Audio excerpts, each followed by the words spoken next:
Hello, everyone, and welcome back to the Educated Collins Snap channel. How you doing? So today we are going to be doing first impressions on Nimrod. So this is the season pass for March, and we just kind of want to talk about him, what we think about him, whether I would recommend buying him early or not, and then some of the cards that should work well with him and some of the archetypes and things you should be thinking about. But overall, it does look cool, I will say, but let's get started. So Nimrod, this is a 5 energy, 5 power card with the ability when this is destroyed, add a copy to each other location. So this is destroy synergy. This seems to want to be killed over and over, and it will just flood your board with 5 power cards. So it does add a copy, which means that this can be buffed, and there are some locations that just destroy things. So in those locations, this will be even better, where you just get the free effect off. And since it is adding copies to other locations, you can affect hard to reach locations like Sanctum and things like that. So there are some good benefits intrinsically, but how do we want to use it? How do we really want to take advantage of it? Is just getting cards that can destroy it easily and cards that just work well with buffs or destroys. So the first list here is kind of the list of cards I think will be used with this. So these are the cards that I think realistically, if you're going to play in like a meta viable deck, what cards will you be seeing in this list? These are some of the cards I would be thinking about. Not all of these cards are going in the same deck list, but these are some of the cards I think have an easy time to make work. So Nova, I think this one's pretty clear. If you have Nova and you can kill Nova, you'll buff up the Nimrod and you'll summon those Nova buff Nimrods. So very easy to win power, not a lot of effort to put it in. So it's definitely a pretty good card for that. And then Psylocke, I think ramp with Nimrod is going to be very common just because it is 5 mana, and that's a pretty steep price to pay, since that means all your combos have to be done on the next turn. If you have Psylocke or Electro or Wave, any ramp cards, you can start doing the combos a little bit earlier, and that might give you more time to really get those big synergies and big numbers for the card. Now, Carnage Venom, I think destroy cards, Deathlock can also work. Cards that just destroy the Nimrod, that's an easy way of activating it very cleanly and very cheaply, and that's pretty important that you can get the destroy effect pretty cheap. So Carnage, Venom has this extra synergy that we will talk about later, but they are the same aspect of just like being able to destroy the Nimrod very cheaply, very efficiently. Now, Electro is part of the ramp. You can go something like Electro into Nimrod, into Destroyer, into Zola, or something like that. So you get the start the combos a little bit earlier. I think that's going to be really common in Nimrod decks, as well as Electro being very common anyway. So I think it just works well. Shuri, I think Shuri is going to be very common. Shuri's already super popular, but I think what's going to happen is people are going to get tired of their same Shuri decks. They have the season pass. They're going to try Nimrod and see how it works. So you're going to see Shuri Nimrod decks just casually. So I think you should be prepared for that. But it does flow really easily. You get 10 power Nimrods, and then you can just go like Destroyer last turn or Zola last turn and really get a ton of stats that way. So definitely think you'll be seeing something like that. Just people trying it. I don't know if it's going to be as meta, because people might be like, well, this is just worse than Red Skull, and then they'll go back to that. But I do think you're going to see it, at least initially, for sure. So definitely something to play around and see if it feels better, if it's more options available that direction. And then Zola, Destroyer, these are just really good cards to follow up the Nimrod. The Zola will take that one copy. If you Zola it, you'll get 2 copies on both of the other lanes. So that could be really nice with Shuri. And then Destroyer will destroy the copy and the other copy. So if you could already have multiple procs of that Nimrod down, you can just get a full board of Nimrod. So Destroyer really does synergize well with that strategy. So I just think, and then Galactus, of course. You play Galactus, whoo, your board is full of Nimrods. I think if you're going to be using Galactus, it's going to lean towards a turn 6 Galactus a lot of the time. So you just want to have synergy to make that turn 6 Galactus feel powerful. But definitely think these are some of the options you're going to see a lot because they look like they work well. Obviously, I haven't played with the card and I don't know what the meta is really going to look like afterwards with all the nerfs and changes and card additions. But these are the things that initially jump out to me where if I was thinking about how to design a deck with this card, these are the cards I would start with. Now, I think Destroy Synergy is the obvious thing to look at with Nimrod. It just it has Destroy in there, so I put a ton of Destroy cards, and just these things might give you ideas of how else to make a deck besides the initial suggestions that I had. So Deadpool, if you want to add Deadpool there, you want to keep doing Deadpool things as well as Nimrod things. That's something you can do. Nova, we've already talked about. Carnage, Deathlock, Venom. They all kind of fill the same niche. I thought Absorbing Man was a cool addition on top of the Carnage, Deathlock, Venom stuff. You could do something like turn 6 Carnage plus Absorbing Man, proc the Nimrod twice. So I just thought there was some extra synergy with all the Destroy options. Absorbing Man might fit that same place. Same thing with like Destroyer into Absorbing Man if you have the ramp. So I thought that'd be pretty cool. Wolverine is just kind of a slightly weaker Nimrod. So if you were going to do a Destroyer synergy, the Wolverine kind of slots in. So I thought that made a lot of sense. Death as well. If you're destroying all the time, Death makes sense. Bucky Barnes, if you're destroying anyways, the Bucky Barnes can be a nice 6-power card. Null, I thought I'd slot it in. I don't even know how you would realistically get a very powerful Null unless you were doing something with ramp or something with magic or something of that nature. But I thought it's something for you to think about if you were like, ooh, maybe I could find a way to make this work. Null could be a way to do that. And the Negasonic Teenage Warhead is not out yet, but it's going to be out this month. And there is some cool Nimrod synergy there where if you play Negasonic, the next card, well, let's talk about the card. So the ability is after any card is played here, destroy that card and this card. So if you play Negasonic and then you play the Nimrod in that same location, well, both cards will die, but it'll proc a Nimrod. So you could do something like Negasonic, Shuri, Nimrod, right? And then the Nimrod will proc already, and then you could do something else, some follow-up afterwards. So I thought that was a pretty cool synergy, something you might want to be thinking about if you're lucky enough to be able to afford the card or get the card randomly. Could work well with Nimrod.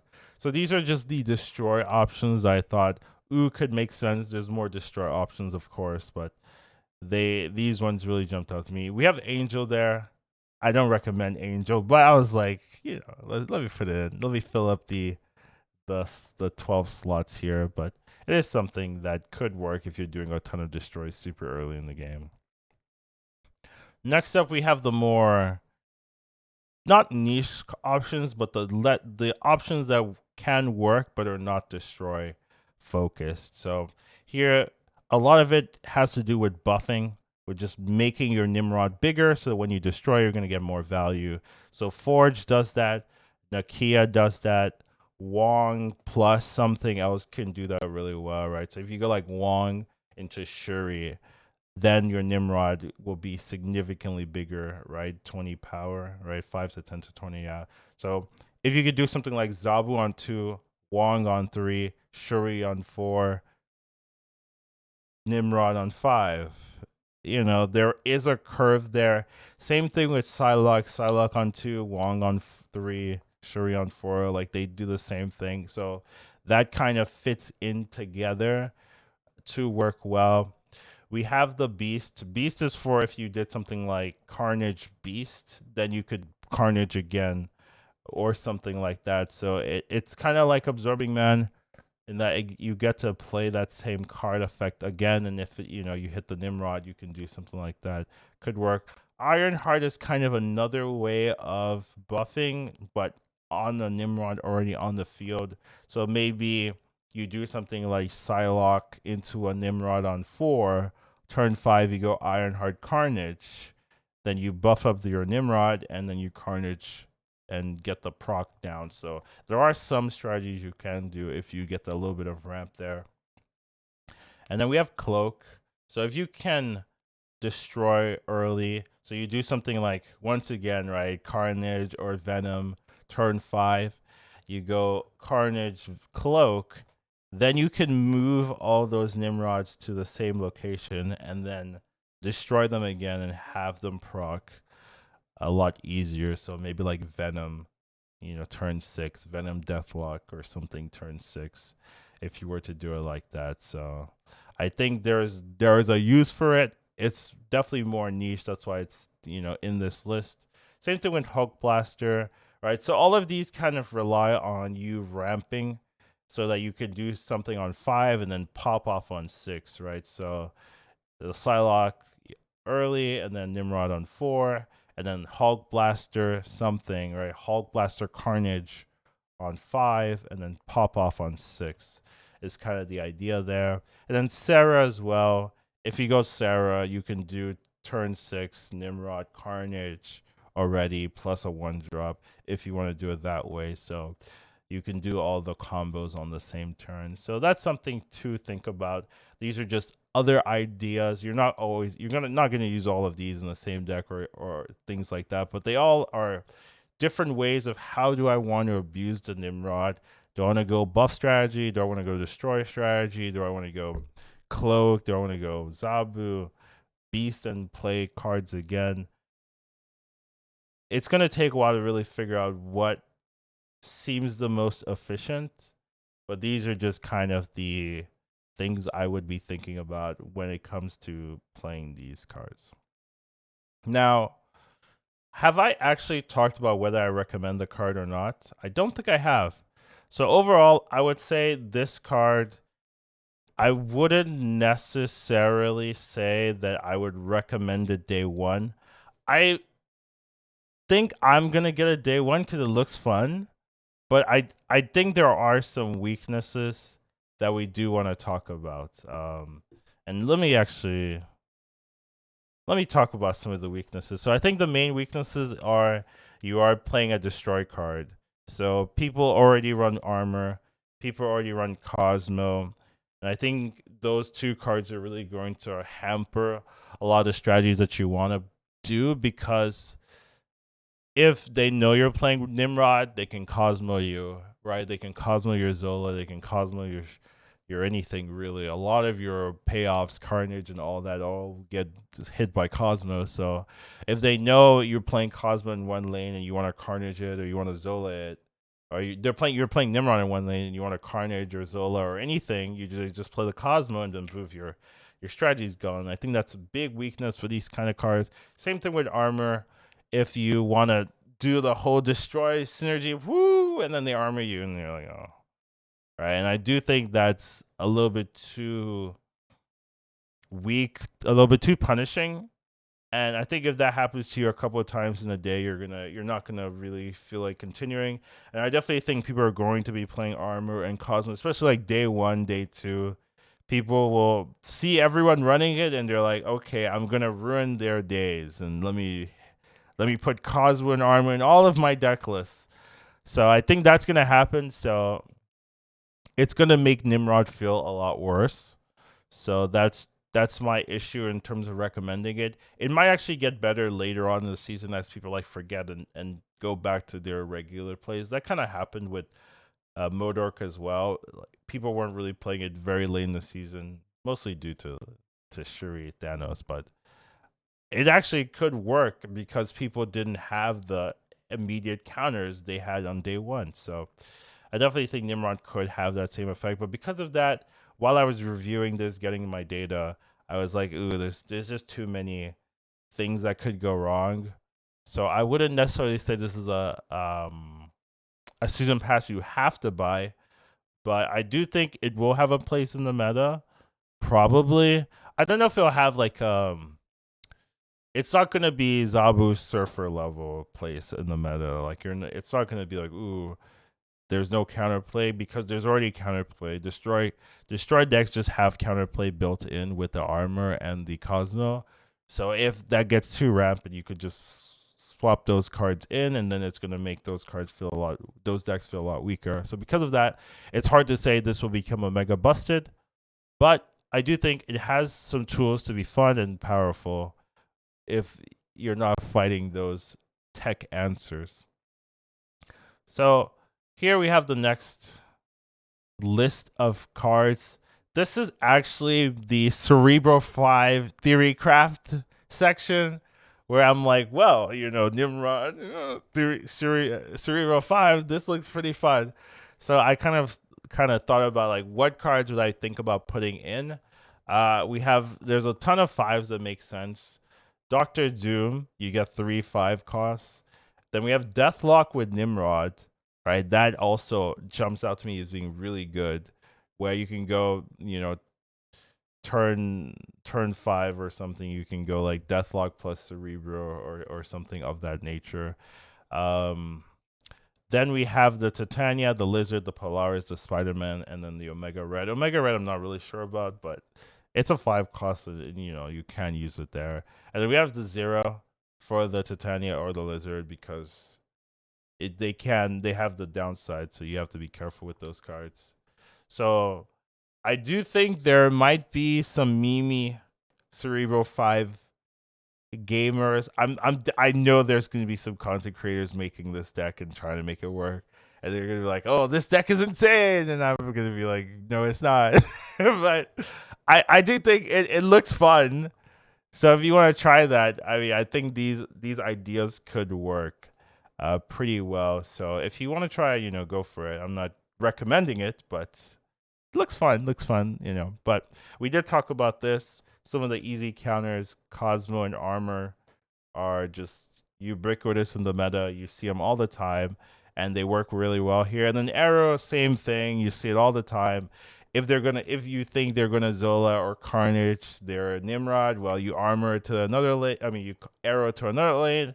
They don't get to do any of their fun stuff. Destroyer still works, so you can't do that with Destroyer, but you can do that with some of the other options. So do think that could be a pretty decent counter as well. And these counters are the reason why I'm not really recommending the archetype or the card in terms of being competitively viable long term. I think once people see what it can do, and if it is good, they're just gonna slot in Armor and Cosmo in a lot of their deck lists, and then it's gonna fall off. So that's the issue. I do think it's fun. I'm gonna get it, but I wouldn't say, oh, this is a card you have to get like Surfer or Zabu. I don't really get that. I don't have that feeling with this one. Now, I have more for you. I did make some decks. Yeah, I did some work here. I did make some example decks. Now, keep in mind, haven't played with any of the decks, right? So don't be like, hey, I tried your deck, it sucks. Yeah, well, I don't know if it's going to be good, because I haven't played with the card. I haven't seen the meta game. I don't know what the meta is going to look like after the patch and after the season pass changes. So just keep it take the decks with a grain of salt. Maybe use it at a starting point and then adjust. But I did make some deck lists that looked interesting, looked semi-viable, so just keep that in mind. So first up, we have this Zabu, Shuri, Nimrod, Black Panther, Zola combo. So basically, the theme of the deck is you want to ramp into 4, and then you play Wong and Shuri, or you go Nakia, and you want to hit either the Nimrod or the Black Panther with your Nakia or your Shuri, and then you just go Zola Taskmaster, right? So you either, if you hit the Black Panther, you can Zola it, or if you hit the other thing, you can Taskmaster it. So that's kind of the idea, right? If you're summoning, if you go Wong Shuri, anything, it's gonna, it's gonna be huge, and the Taskmaster can carry you there. And then if you do go, 20 power Nimrod, you can go Deathlock Carnage, or you can go, Zola. So this is just a ramp deck where you have two options of targets instead of the one. With Black Panthers used to be the main target, but now you have Black Panther plus the Nimrod. So that's one idea. See if it works for you. Next up, we have more traditional ramp option. Shuri's still in there. I think Shuri is going to be pretty powerful. I mean, it's already powerful. So, I mean, whatever. But it's going to be even more powerful. God, I don't like saying that. But once again, you do have the Electro and the Wave this time. So you can go Electro into Nimrod, and then you can go Zola into Destroyer, or you could go Venom into Zola, right? So I think that's going to be really cool, where you Venom the Nimrod, and then you Zola the Venom. So you don't Zola the Nimrod. I think that's, like, if you're not like very versed in how to pilot card decks, you're going to be like, okay, why are we going the Venom and then Zola? So we just Venom and then we Zola the Nimrod. No, you Zola the Venom, and the Venom will go eat the Nimrods again, and then summon more Nimrods, and then the other Venom will eat even more, and so you just get a ton of procs that way. So I think that could be really cool. Same thing with Destroyer. It's kind of the same avenue. So you're just trying to do that. Then you have the Nova in front, or you have the if you go Psylocke into Nimrod, then you could go Hulk Blaster Carnage or something of that nature. So there's just a lot of avenues to make the Nimrod work. This is pretty one-dimensional. That's the one downside. There's only one win condition as compared to the other deck where there was two. If you don't draw the Nimrod, you're probably going to be pretty behind on this deck, and that's kind of the issue with one win condition deck. So this one's pretty iffy for me. But it is something you can try and see if it works out well for you. It definitely looks fun. Next up, we have a Galactus deck. I think Galactus makes a ton of sense with Nimrod because you can proc them. You can proc a ton of them and just have them flood the Galactus lane. So you can easily turn 6 Galactus if you want to. However, we also just have the Ram, so you could just play a regular Galactus deck. You don't have to do anything with Nimrod at all, right? The Nimrod is just another tool if you want to go that direction, but you don't have to do that at all. You can just go Daredevil and then like Hobgoblin a lane, or Dark Arc a lane, and then Galactus. Like, you don't have to play Nimrod at all, but it's just another option that you can do if you want to do it that way. So that's my Galactus one. It's pretty stock standard, pretty solid, or simple. I don't know if it's solid, but it's pretty simple. And see if it works. If you have Galactus, see if it works for you.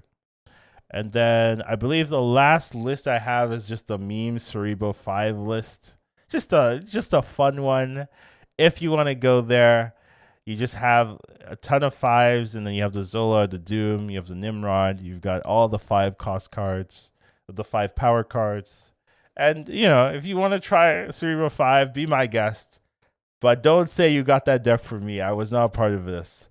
But yeah, it looks cool. It looks interesting. So definitely something I wanted to create for you guys. See if it resonates with anybody. I'm sure there's some like for fun players that don't care, and they're like, oh yeah, this is my style. So here you go. These are test decks. I don't know if they're going to be good. So don't come crying to me is all I'm saying. But they look fun, and I just wanted to have something out there. But overall, Nimrod, I do think will be played. I mean, all the Series 5 cards are played. That's a real. I think it'll be played. I don't know if it's going to be meta, and I don't think it has the potential to be Zabu or Silver Surfer level threats. Now, I could be wrong, but I don't think I will be. I initially thought this card was going to be super busted, But as I was doing my research today, I was just like, there's as I'm thinking of like as I'm making the decks, I'm like, does this feel like Omega busted to me? No, it doesn't. So that's kind of why I've changed my mind from my original assessment of the card. So overall, that's my thoughts on Nimrod. First impressions. We're gonna come back later through the month and really review if it's wrong or if things have changed. But that's how I see it today. So hope you guys enjoy this. Hope you guys learned something and have a better understanding of whether you want to buy the pass or how you want to use the card if you do buy it. I'll see you in the next one.